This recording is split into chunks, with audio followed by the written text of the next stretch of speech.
and welcome into To Your Health. You know, we've been doing this show for 20 years. One of the main purposes of doing this is for you to have a better quality of life. We call it the time of your life. You can have a good quality of life basically if you're healthy, but just because you're aging does not mean that you do not have the ability to stay healthy. We have with us today Dr. Tom Geary.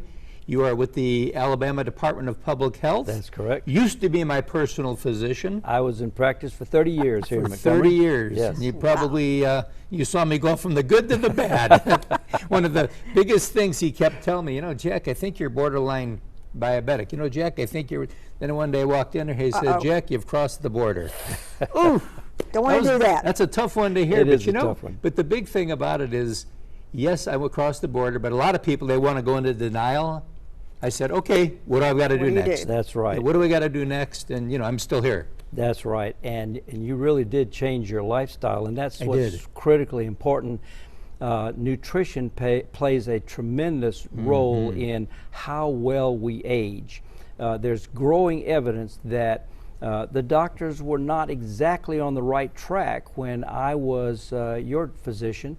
We were looking at fats Right. to a great extent, and we really should have been looking at the carbohydrates. The carbohydrates induce a lot of changes in the way the body processes fats and lipids and cholesterol in the body. So the emphasis now is reducing the amount of carbohydrates, not going overboard with fats, and certainly we understand now that these partially hydrogenated fats that the FDA is working on abolishing are really bad for people. But lowering the carbohydrates and focusing on eating the right kinds of protein in fish and chicken and some beef and pork, and the right kind of fruits and vegetables.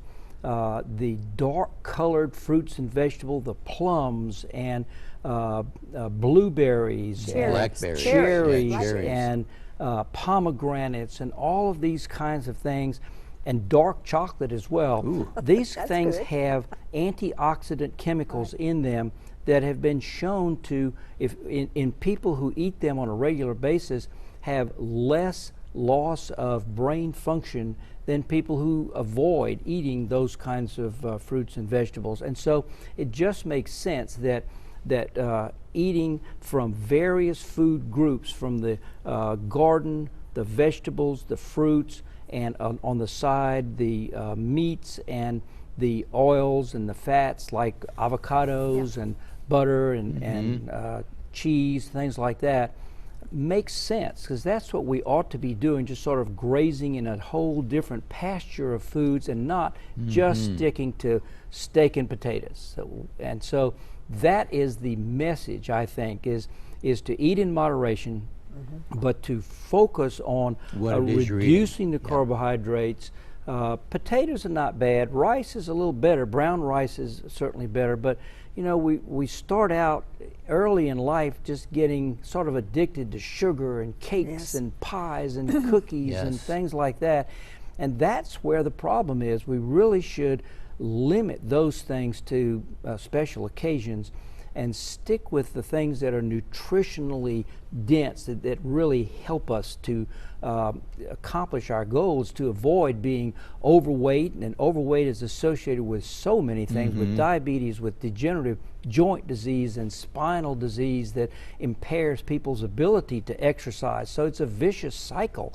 And if we could really train people from a very early age to not become so addicted to sugar. It's in every cold drink. The amount of carbohydrates and calories in there is astonishing when you think back to the days when we would just chug down a cold drink without thinking of it. You know, it's just amazing that we're still here.